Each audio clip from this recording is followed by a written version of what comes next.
Are you having a hard time figuring out what to get Dad for Father's Day? You should check out Row 1 Brand's Vintage Pictorum Gallery. They have America's best sports art. With over 7,200 historic sports prints, you're assured to find something unique for Dad this Father's Day. Instead of a boring old tie, get him a historic baseball photo taken by Henry High Sandom at the historic Polo Grounds Stadium in New York City during the 1894 Temple Cup. Or, if he's an NFL buff, check out the 1963 vintage NFL poster. These are so good looking that you'll be amazed how they turn out. Shop now at sportshistorynetwork.com/row1 and save 15% off your order. Paul Waner ranks number 1 on our all-time greatest players of the MLB that wore the jersey number 1 on their uniform. And here are a couple of facts and stories about this legend of the game coming up in just a moment.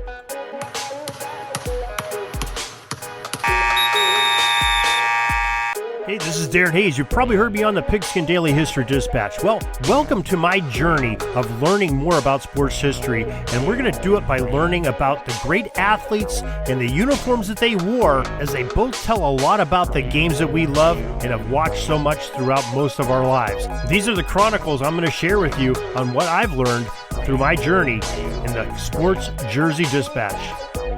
Hello, my sporting friends. This is Darren Hayes of the Sports Jersey Dispatch podcast, and welcome once again to the Pig Pen. We're going to peer back into some great sports history today. And today we're going to look into the game of baseball and Paul Waner.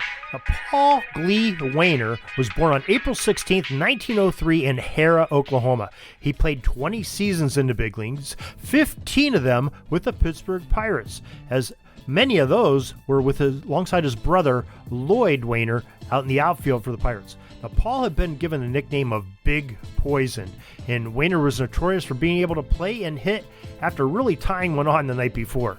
The effects of the hangover seemed to even influence his game for the better, so much so that it's said when he gave up drinking in the season of 1938, his batting average dipped a little bit.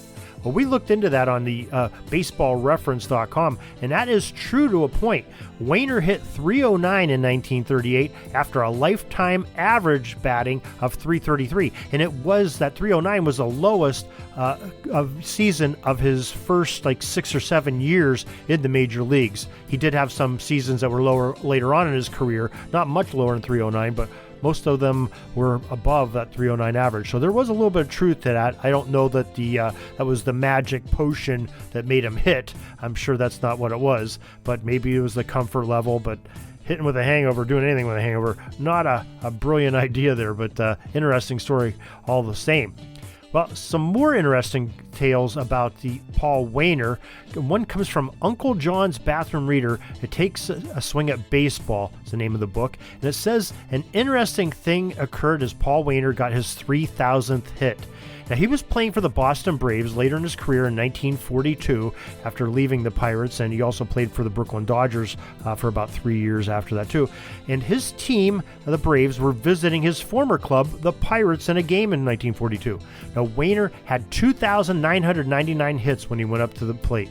He nailed a line drive right at the Pittsburgh shortstop, who knocked it down, picked up the ball, and tossed it to first, but it was not in time to get Waner at first.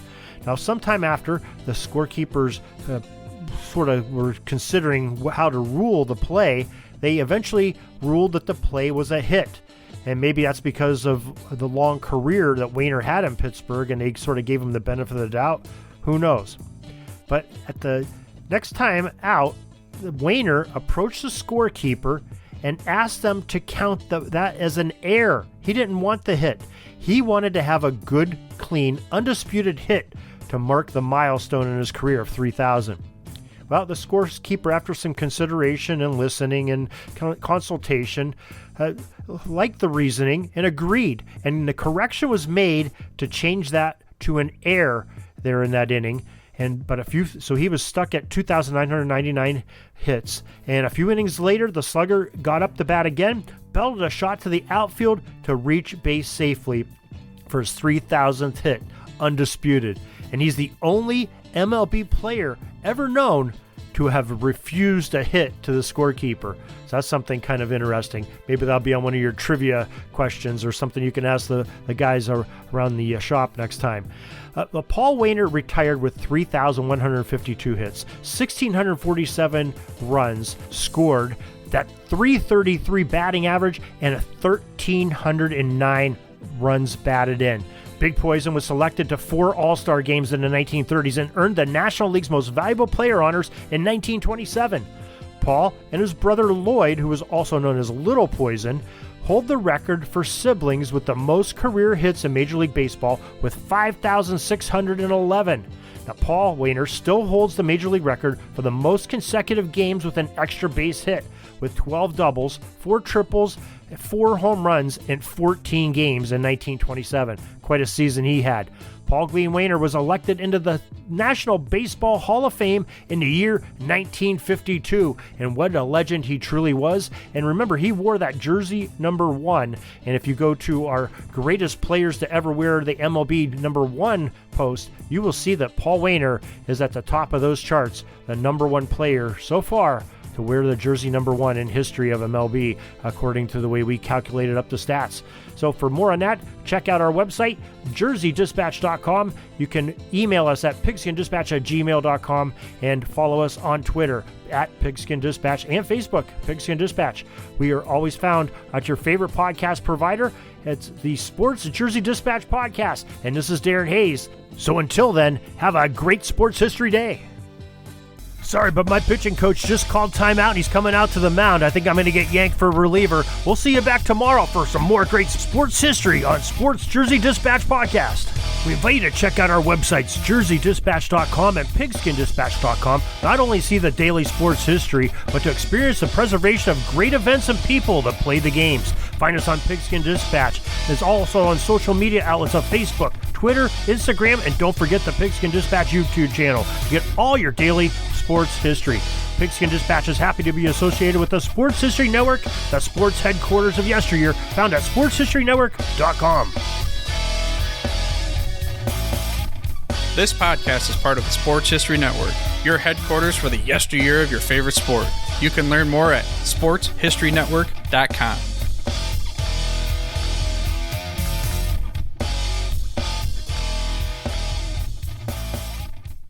At the Sports History Network, we're all about sports yesteryear, and so we're so pleased to introduce you to Row One, an online memorabilia gallery and shop that brings your sports history to life anywhere. The Row One gallery includes over 5,200 gorgeously reproduced prints of team posters, game program covers, game tickets, advertisements, and more in baseball, pro and college football, pro and college basketball, and more. And any gallery item may be printed in a variety of sizes on wood, metal, canvas, acrylic, or poster paper. And in Row One shop, check out the thousands more of unique items with the retro and historical designs dating back to 1876, including t-shirts, long sleeve shirts, phone cases, mugs, blankets, pillows, towels, and even shower curtains.